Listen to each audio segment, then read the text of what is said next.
In a world that celebrates evil and mocks righteousness, God calls us to stand firm, to live wisely, walk humbly, and trust Him fully.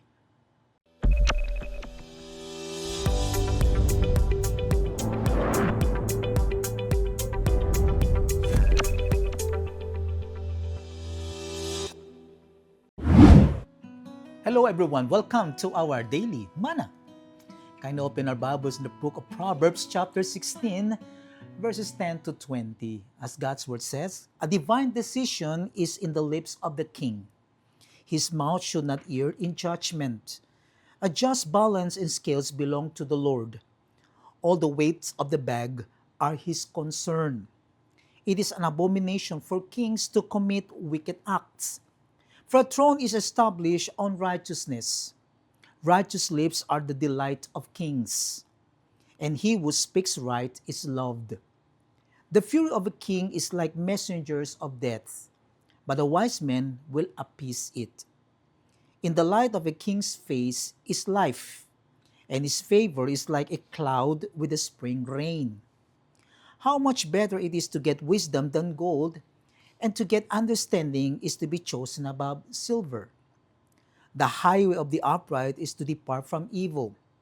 He who watches his way preserves his life.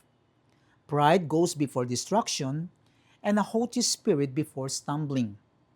It is better to be humble in spirit with the lowly, than to divide the spoil with the proud. He who gives attention to the word will find good, and blessed is he who trusts in the Lord. May God bless us upon the reading of His holy word. As we look at the word today, we see destruction, calamities, corruption, arrogance, and rebellion everywhere. People make their own laws and have lost their fear of God. Yet the book of Proverbs reminds us that the path of wisdom and righteousness leads to life, while the path of pride and wickedness leads to destruction.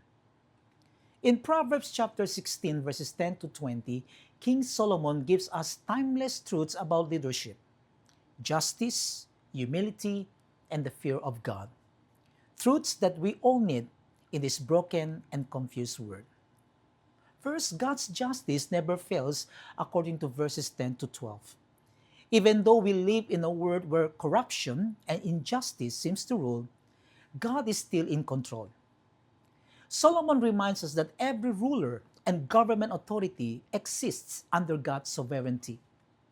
When leaders act wickedly or abuse power, it displeases the Lord because a throne is established only through righteousness.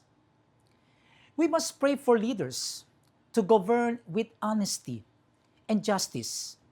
And we, as believers, must also live justly in our homes, workplaces, and communities. Second, wisdom is greater than wealth, according to verses 16 to 17. Many people today chase money, fame, or material success. But true wisdom is more valuable than gold or silver. Wisdom from God leads us to make right decisions, avoid evil, and live with peace and integrity. Don't let greed or desire for possessions control your heart. Choose to seek God's wisdom daily through prayer and His Word. Third, pride leads to destruction. Verses 18 to 19. The Bible clearly says pride goes before destruction. When a person becomes proud, thinking they don't need God, they are walking toward a fall. History and reality prove this. Pride destroys families, friendships, churches, and even nations. So stay humble. Remember that every blessing you have comes from God. A humble heart pleases Him more than power or recognition. And fourth, those who trust in God are blessed, according to verses 20. The passage ends with the promise, "Blessed is he who trusts in the Lord." In a time when truth is twisted and evil seems to win, those who listen to God's word and trust in Him will still find peace, joy, and goodness. Trust God even when life feels unfair. His justice may seem delayed, but it is never denied. His timing and judgment are always perfect. Proverbs chapter 16 verses 10 to 20 teaches us that God's justice is constant. Wisdom is better than wealth. Pride brings downfall. Humility and trust bring blessing. In a world that celebrates evil and mocks righteousness, God calls us to stand firm, to live wisely, walk humbly, and trust Him fully. Let's pray. Heavenly Father, thank you for your word today that reminds us your justice remains firm even in a world filled with sin and destruction.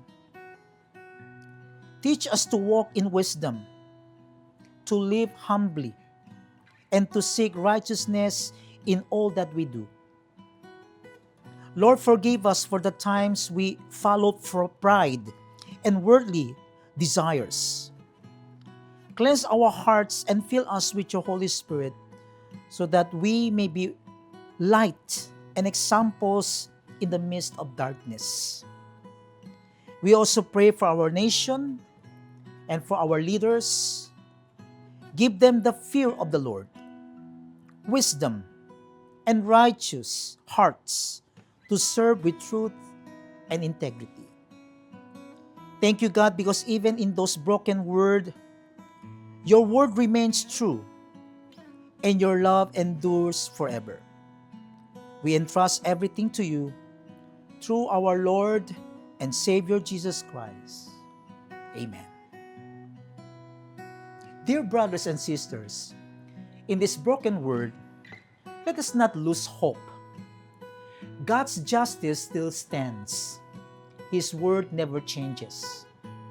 Let us live with wisdom, walk in humility, turn away from evil, and trust in the Lord with all our hearts. Because in the end, those who walk in pride will fall, but those who walk humbly and wisely will stand firm forever. God bless everyone and Shalom.